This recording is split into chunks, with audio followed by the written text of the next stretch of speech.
we have caused this. God hasn't caused this. We've caused this to happen.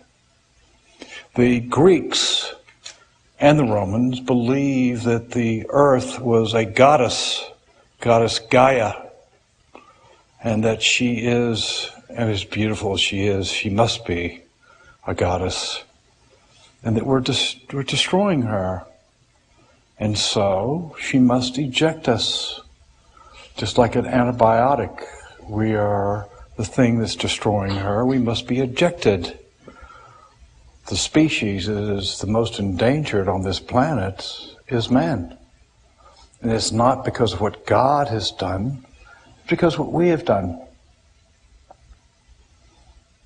And so, in fear, I ran to my beautiful friend, my best friend, my only friend, who has more humor and lightness and love. He's your friend. He's your only friend. He's your best friend. Keep it light, man. This guy is light. He's an enlightened being. They come to help us, to enlighten us, to guide us. And they come basically to vibrate on the planet. So I ran to him and I said, "Is it true? Is it true?" He said, "Yes, it's true." He said, "God is allowing mankind to destroy the earth. Only when mankind is brought to his knees will he turn towards God." I left that room in total and complete joy. Because what that meant is that the golden age, which has been promised for 30,000 years, is about to occur. And there's no greater time to be incarnated than right now. This is the time to be here. We will see the change come. Every civilization on the planet, everything on the planet, all life on the planet, and we're so self-involved with our nonsense. We don't even look at history or care about anything but our own little silly involvements. Because at this time, the mind-body experience is overstimulated. There's no place for God. The delusion of life, the Maya of life, is incredible. We have something called an ego. It's an essential part of the mind-body experience. It has 5 best friends. So it has total control over you, especially if everything around you is associated to those 5 friends. They're called the 5 senses. You wake up in the morning, you see, you touch, you smell, you taste, you hear. Your little mind starts twirling, and you think you're a human being. The Swami has said you're a walking temple. That which has never been born never dies. You can't be soiled, you can't be hurt, you can't be damaged, you can't be anything. I know. He brought me back from the dead. He took me to the other side. You all know the stories. Sai Baba is a Zen master. A Zen master like all of them. How can he change you? He takes you there. He makes all the good people act bad. He makes all the bad people act good. He takes out of you what needs to be changed, and he pulls it out, and you're there for 5 or 6 days. Everything, every negative emotion comes out of you, and how can he change you unless he pulls out of you and makes you face what it is that you have to change? This is Zen master, man. It's unique. It's the only thing you can relate to, because you cannot relate to the cosmic form. And there's only one testament that all of you who have been there and have known and are seekers can say. There's only one thing that can make you believe in Sai Baba, because you do not know who he is. It's beyond you completely, and me. But we can all testify to one thing. The real Leela to talk about is transformation. Everyone in this room, everyone at that ashram, everyone that has experienced his orbit anywhere in the world has a story about transformation. He changed you. He made you think differently. He brought out the bad so you could see it and see what you need to change. If you were bad, He brought out the good and showed you could be good. He transformed you. That's the only way you can know Him. Because it's not meant to see the cosmic body. But the experience of the Divine Master, of which there have been many, is the whole gig, man. It's the whole thing. Your relationship is one-on-one with Him. That's also another unique experience. Do not get confused with a collective thinking that your relationship is a group relationship, because it's not. It's one-on-one. And that is the delicious knowledge He has given you. I've been with Him since I was 24 years old. They asked me to speak about a couple of things. They think that if you believe in the Leelas, you'll believe in God. And magic things and materializations and being brought back from the dead and all that. That's nonsense.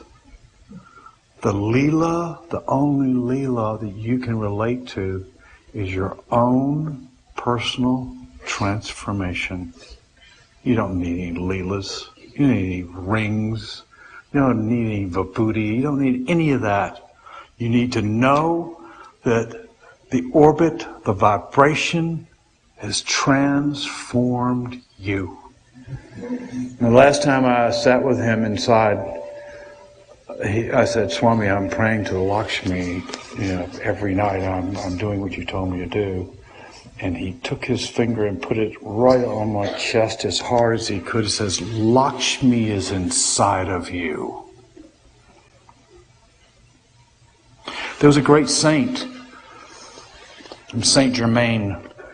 He apparently lived for 375 years. He wrote a book called The Seventh Ray. I suggest that you all try to get it. You probably get it on the internet. He is one of the ascended masters. And he talks about bhajans, Vedic chanting, hymns from all the religions. When I went there when I was 24, I never knew what the bhajans were about. I didn't understand them. I didn't understand the language. I don't speak Telugu. I didn't have the translations. But I knew I always felt enlightened or enlivened or something by sitting there, even listening to words I didn't understand. And then suddenly this Saint Germain was brought into my life by Sai Baba under unique circumstances. And Saint Germain on page 58 speaks of hymns, congregational prayer, chanting Vedas, and from every religion, from Buddhism to the Quran, Christianity, Hinduism. And he said, when you chant these things, all the divine beings from the astral plane come there, and they are there with you. Part of the enlightenment. But more interesting is that they also come from inside of you out.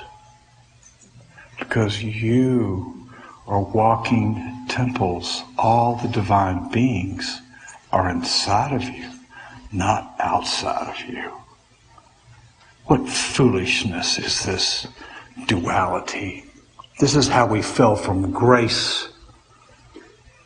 This is why we had to go through 25,000 years of mistake.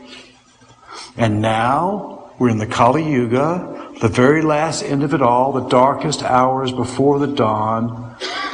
And yes, Sai Baba told me 20 years ago, yes, Al Gore is right. And the 4 horsemen of the apocalypse are on their horses and they're riding now. You know what that means? It means hallelujah, man. It does. Most people I tell this to, oh, what should I do with my money? Where should I take my family? Should I sell that house in San Diego? It's right on the beach.